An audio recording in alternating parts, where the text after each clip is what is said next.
Muy bien, buenas tardes. A nombre de Sociedad Médica, es un gusto tenerlo presente hoy. El día 28 de noviembre estamos iniciando simposio en el mes del hombre de salud masculina más allá de la próstata. A nombre de la Sociedad Médica, nuevamente agradezco que estén presentes el día de hoy. Para quienes no me conocen, soy el doctor José Daniel Herdé, tesorero de la Sociedad Médica. Tengo en este momento como parte de la directiva la doctora Hilda Maretienza, secretaria. Y a continuación voy a dar la presentación al doctor Marcos Di Prisco, quien va a introducir estos excelentes panelistas el día de hoy. Agradezco la presencia de todos los miembros nuevamente a la jornada que se va a iniciar.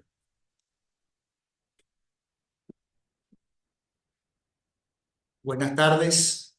No, gracias por la asistencia y, como siempre, disculpándonos por la impuntualidad del inicio. En el mes de noviembre siempre se habla de salud masculina.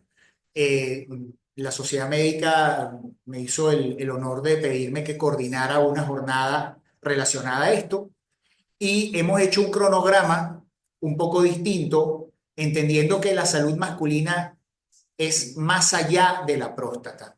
El mes de noviembre siempre se relaciona con cáncer prostático, lo cual es absolutamente cierto y absolutamente importante. Sin embargo, la salud masculina va muchísimo más allá de la próstata, va muchísimo más allá del urólogo. Hay muchísimos problemas de salud pública mundial con respecto a la no búsqueda de atención por parte del hombre. El hombre no suele buscar atención médica. Las mujeres casi siempre son la bujía que lleva a su hombre, sea esposo, hijo, padre, hermano, a los médicos. Y bueno, vamos a hablar un poquito de urología y unas cositas más.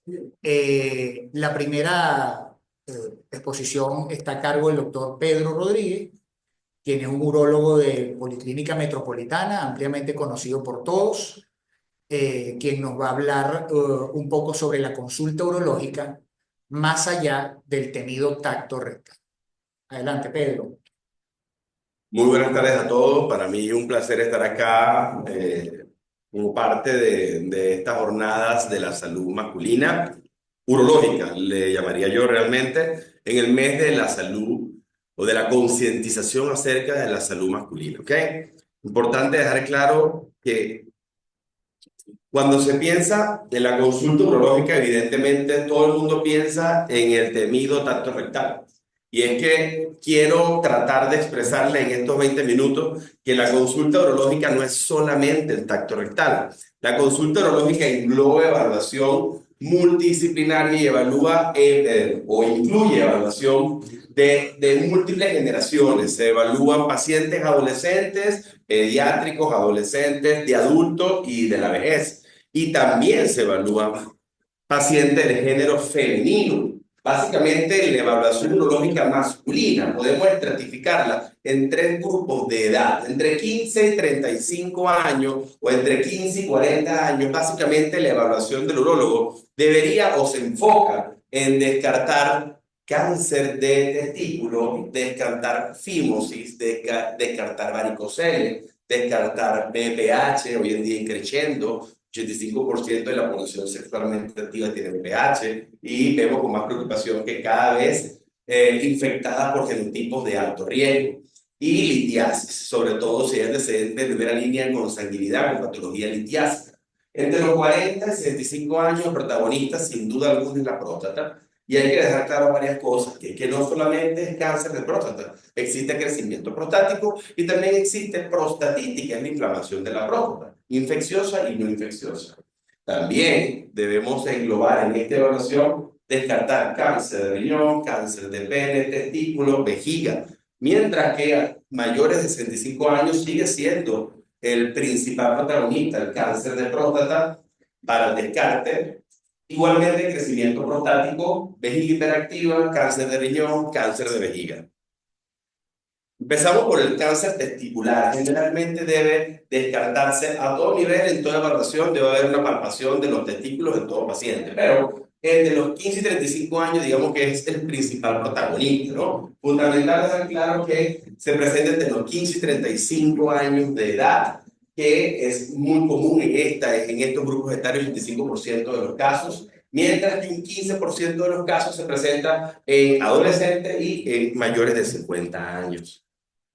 Esta evaluación debería iniciarse, como les comenté, en la adolescencia. Los padres son quienes deben dirigir esta evaluación y deben llevar al adolescente a la consulta urológica, no solamente para descartar cáncer testicular, sino también para dejar claro múltiples elementos y enseñarle a este adolescente o a este paciente la evaluación propia, la autoexploración testicular, que es importante llevarla a cabo 2 veces al mes, por lo menos. Es importante enseñarles a conocer sus genitales externos. Es importante revisar que exista buena proyección del pene, que exista buena retracción de los tegumentos o del prepucio, y realmente es fundamental una ecografía testicular, ¿ok?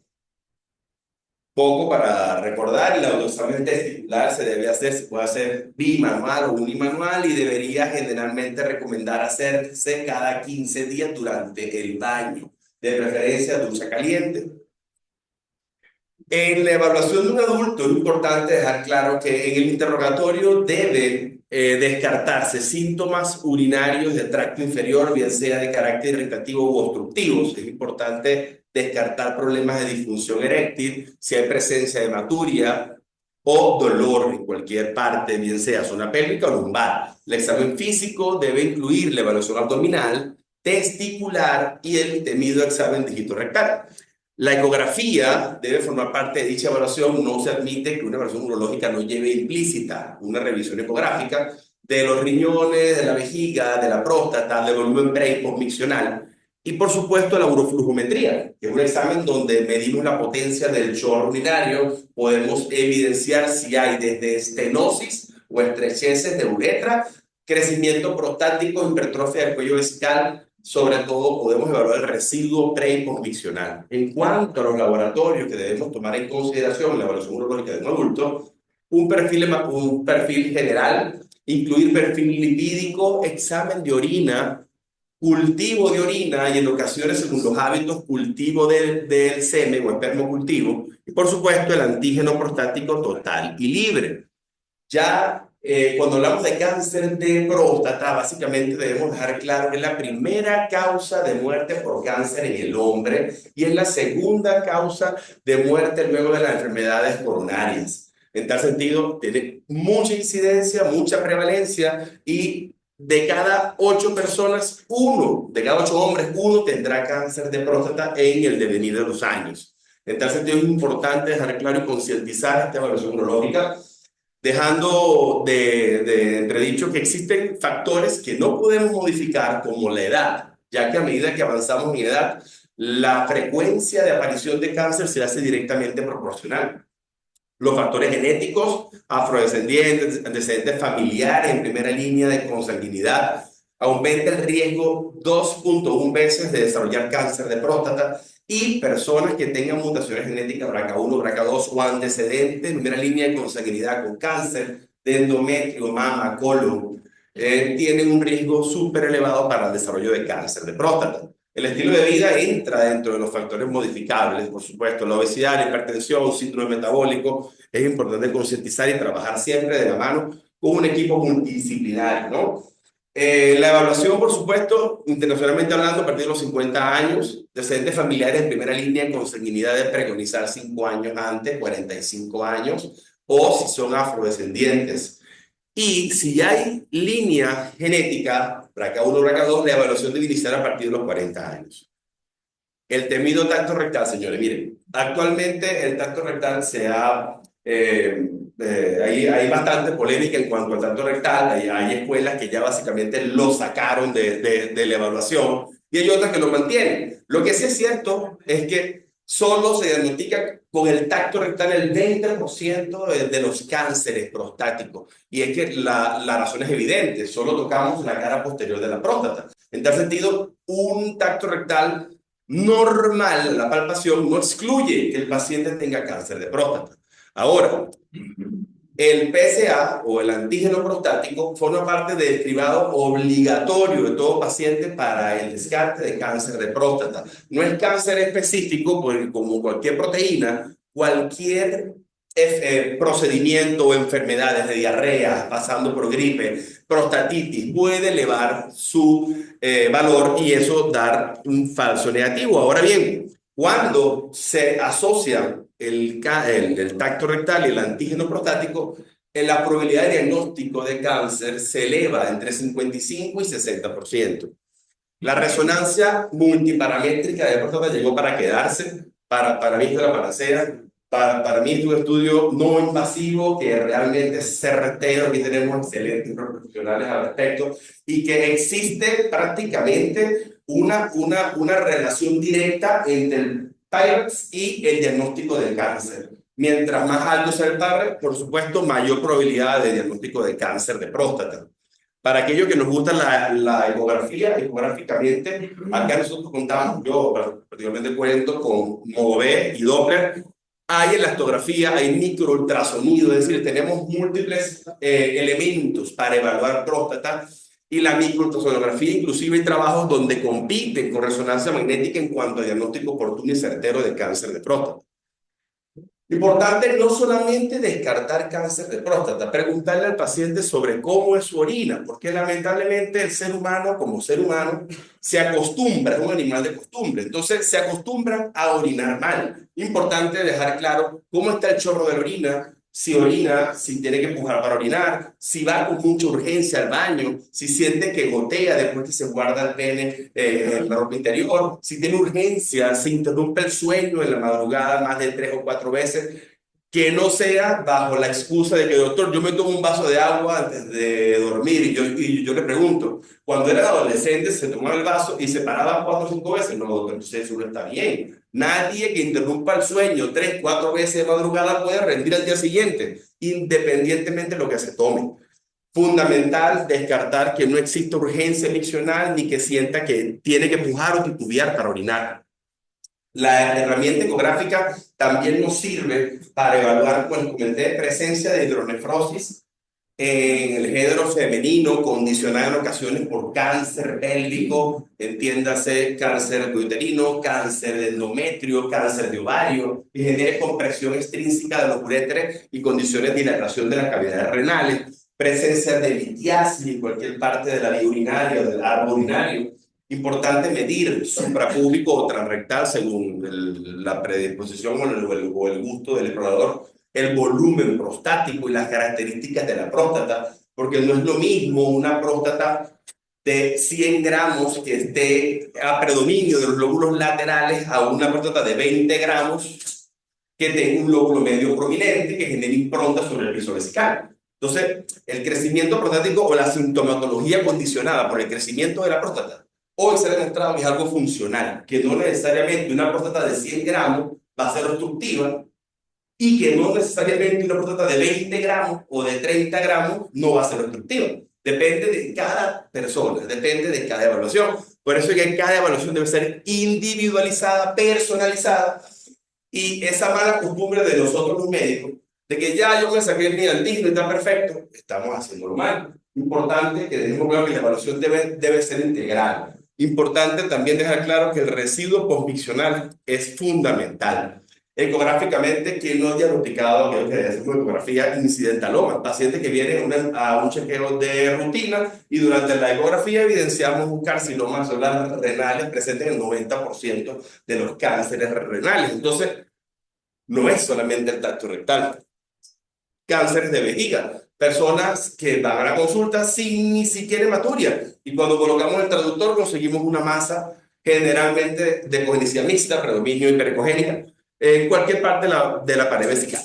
Entonces, no es solo el tacto rectal. Disfunción eréctil. Hoy más que nunca el urólogo tiene un papel preponderante en el diagnóstico, tratamiento de la disfunción eréctil, porque sabemos, y es conocido por todos acá, la relación directa que tiene la disfunción eréctil y la enfermedad arterial coronaria. Es un predictor de riesgo a 2 años. Entonces es fundamental nosotros como urólogos preguntar a nuestros pacientes cómo está su función sexual, cómo está la calidad, dureza, firmeza de las erecciones y cómo está el grado de satisfacción tanto de él como de su pareja.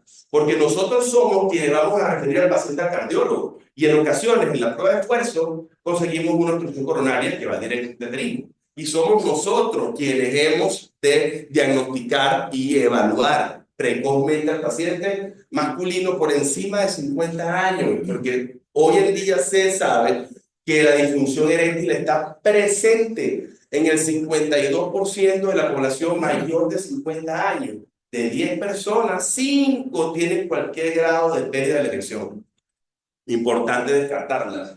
En tal sentido, las mujeres no se escapan de la evaluación urológica. Eso es un mito que los urólogos solo ven hombres y los ginecólogos ven mujeres. Totalmente falso.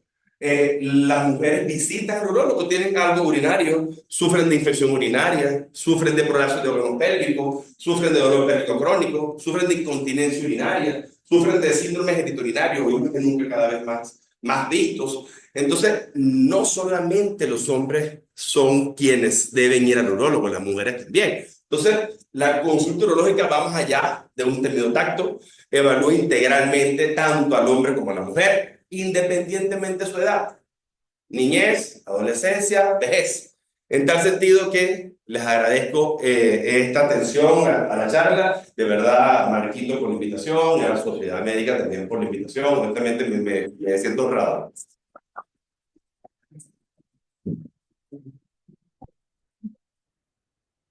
Excelente, Pedro, como siempre. Bueno, un tema de máxima importancia en la actualidad, la terapia focal para el cáncer de próstata va ganando espacio en el mundo y la pregunta es, ¿estamos preparados en Policlínica Metropolitana para iniciar a tratar a los pacientes con terapia focal? El doctor Ramón García Vázquez nos va a hablar de eso y nos va a explicar. Recapitulando, es la aplicación del tratamiento ablativo únicamente sobre la lesión dominante o lesión índice, respetando el resto del tejido prostático. La principal bondad de este tratamiento es que respetamos la actividad sexual, es decir, no produce, en principio no nos comprometemos con la actividad sexual, no produce disfunción eréctil ni incontinencia, que es lo que habitualmente nos sucede con los tratamientos radicales. Desde luego, esto es una terapia que despierta muchas controversias a nivel urológico como a nivel oncológico. Toda la vida los urólogos hemos estado acostumbrados al concepto de multifocalidad del cáncer de la próstata. Sin embargo, si echamos 4 décadas atrás, recordaremos que los urólogos no hacíamos nefrectomías parciales, ni nefrectomías en cuña, ni tumorectomías hace 30 años. Por un tumor de 2 centímetros, hacíamos una nefrectomía radical. Por una lesión de 3 centímetros, no respetábamos el nefrón. Esto era sencillamente porque lo que poseíamos era la urografía de eliminación, con lo cual era imposible hacer una terapia dirigida, una cirugía dirigida. Gracias a Honfield, premio Nobel, con la tomografía todo esto cambió y hoy los imagenólogos nos pueden reconstruir, nos pueden medir, nos pueden decir si el tumor llega al cáliz y nosotros como urólogos sabemos si hacemos una nefrectomía parcial en cuña, tumorectomía o cualquier tipo de tratamiento conservador. Esto es exactamente, a mi juicio, lo que está pasando con próstata. La resonancia multiparamétrica de próstata es la que nos ha cambiado la vida a nosotros los urólogos. El abordaje del tratamiento o del diagnóstico y tratamiento del cáncer de próstata está cambiando por esta resonancia. La resonancia es la que nos ha permitido definir y diagnosticar lesiones que tienen comportamiento y que se van a comportar como carcinomas significativos y obviamos los carcinomas indolentes. Es decir, la resonancia, una de sus bondades es que vamos a pasar por alto a los tumores de bajo grado, porque los tumores de bajo grado son los que hace 20 años operábamos y la crítica fue mundial para nosotros los urólogos, porque hacíamos cirugía radical, aplicábamos radioterapia conformada o braquiterapia en tumores de bajo grado. Y esa es una crítica que es totalmente aceptada. De tal manera que la resonancia nos ha ayudado a nosotros a hacer un tratamiento, un diagnóstico y una terapia más dirigida. La terapia focal pudiéramos ubicarla entre la vigilancia activa y el tratamiento radical. La terapia focal nos va a ayudar en aquellos pacientes que tenemos en vigilancia activa, que no tienen la personalidad, tienen la ansiedad de estar portando un cáncer de próstata y sencillamente le dicen a uno, por favor, ofrézcame algo que no sea vigilarme y venir cada 4 meses a hacerme un antígeno y hacerme una resonancia multiparamétrica anualmente. Ahí podría tener lugar y tiene lugar la terapia focal. La terapia focal también sirve para aquellos pacientes que nosotros reconocemos, como médicos que somos, que no tienen la personalidad ni la disciplina para mantenerse en vigilancia activa, por lo cual estos pacientes se pudieran beneficiar de terapia focal. La terapia focal va dirigida y el éxito radica en la escogencia de los pacientes. Nosotros no podemos escoger un paciente con un Gleason 8, un Gleason 4+3 para terapia focal, porque probablemente va a ser un fracaso. Por eso el principal grupo son los adenocarcinomas de bajo riesgo, que son los Gleason 3+3. Es el mismo grupo de pacientes que nosotros tenemos bajo vigilancia activa. Y el adenocarcinoma de riesgo intermedio 3+4. ¿Cuáles son los requisitos para que un paciente pueda ser candidato a terapia focal? Tratar la lesión dominante. Es importante que la lesión dominante esté por encima de 0.5 cc, porque se ha visto estadísticamente que son las lesiones que tienen posibilidades de crecer. Identificar y caracterizar correctamente la lesión, y eso lo vamos a lograr por resonancia multiparamétrica de próstata y por biopsia transperineal. Seleccionar adecuadamente al paciente que pueda beneficiarse de la terapia focal. Como dije anteriormente, no podemos llevar a terapia focal a un paciente que tiene un Gleason muy avanzado. Disponer de la técnica de imagen adecuada que permita visualizar la lesión. Eso lo vamos a lograr mediante fusión de la resonancia y ultrasonido transrectal. Y esto es sumamente importante. Muchas de las críticas que existen sobre la terapia focal es porque se lleva al paciente a hacer terapia focal y cuando 2 meses después se le hace el antígeno prostático sigue estando elevado. Probablemente no es que la terapia focal no funcione, sino que no hubo identificación, no hubo una buena visualización de la lesión y los parámetros y el tratamiento que se hizo no se hizo donde está la lesión. Entrando en las técnicas, una de las técnicas más estudiadas desde el punto de vista urológico es la crioterapia, y como pueden ver fue aprobada en 1991. En ese momento no había sido aprobada para terapia focal, sino inclusive se utilizaba para terapia de rescate en pacientes que habían sido tratados con radioterapia. Pero desde el 91 la crioterapia tiene aprobación por la FDA. Pero en la terapia focal nosotros utilizamos la biopsia transperineal, el mecanismo transperineal, esa rejilla, esa plantilla que vamos a utilizar con el transductor transrectal y a través del periné nosotros vamos a colocar unas criosondas que van directa a la lesión. Esto se basa en el famoso efecto Joule-Thomson, que es que pasa un gas de alta presión a menos presión y podemos controlar, manejar temperatura. Estas criosondas van a producir la cristalización de las células, van a producirse cristales, va a haber hidrólisis, va a haber coagulación y se produce una agregación plaquetaria y muerte celular. Algunos métodos necesitan calentamiento, es decir, enfriar muy rápidamente y luego descongelar lentamente.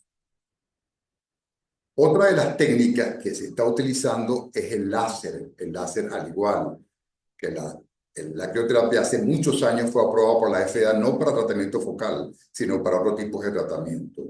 Las dos casas comerciales que se están utilizando o que se están comercializando para el láser es Strasberg y el Esta-Eco. E igualmente amerita y utiliza la rejilla y la plantilla que estamos viendo acá, con el transductor que va por vía transrectal. Se introduce una aguja que lleva una cánula, va directamente a la lesión, se retira la aguja.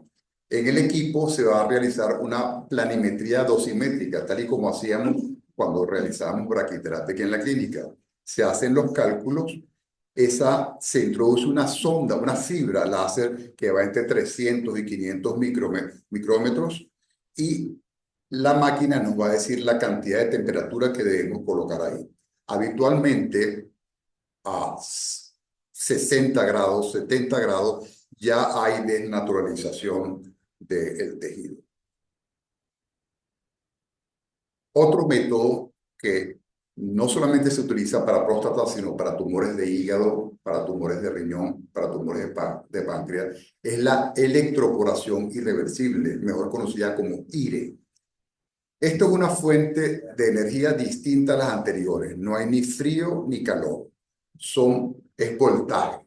Eso que ustedes están viendo acá son electrodos. Los electrodos van a colocarse alrededor de la lesión.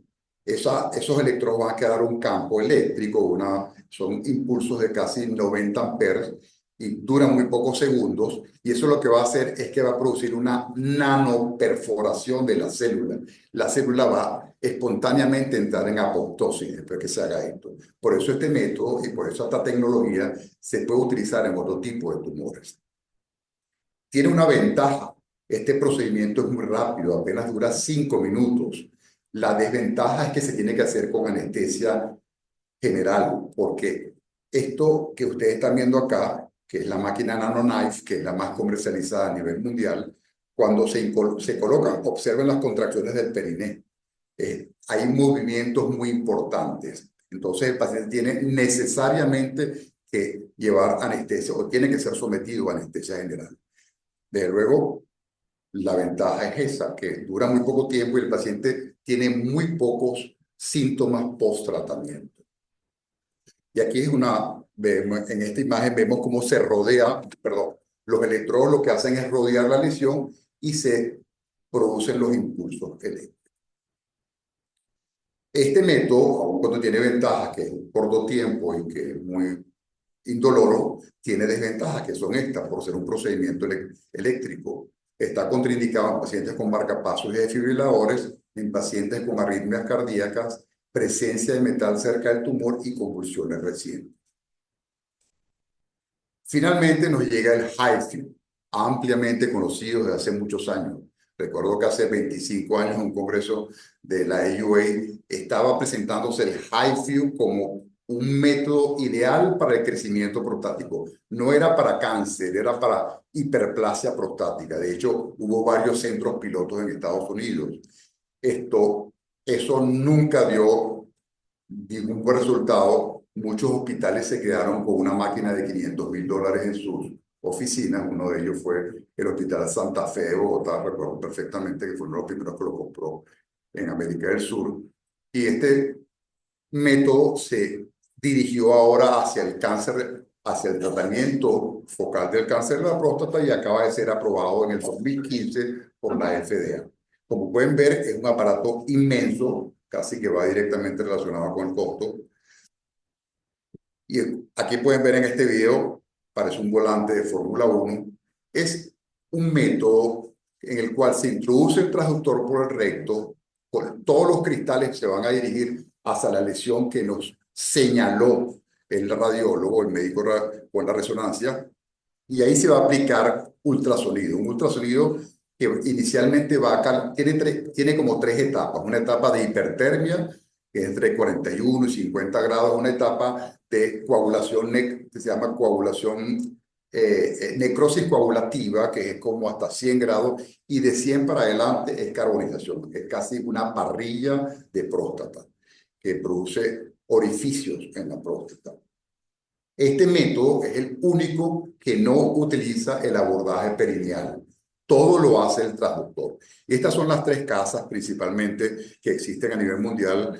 Inclusive el doctor Rafael, nuestro compatriota Rafael Sánchez, trabaja mucho con braquiterapia y trabajó mucho tiempo en Francia con HIFU.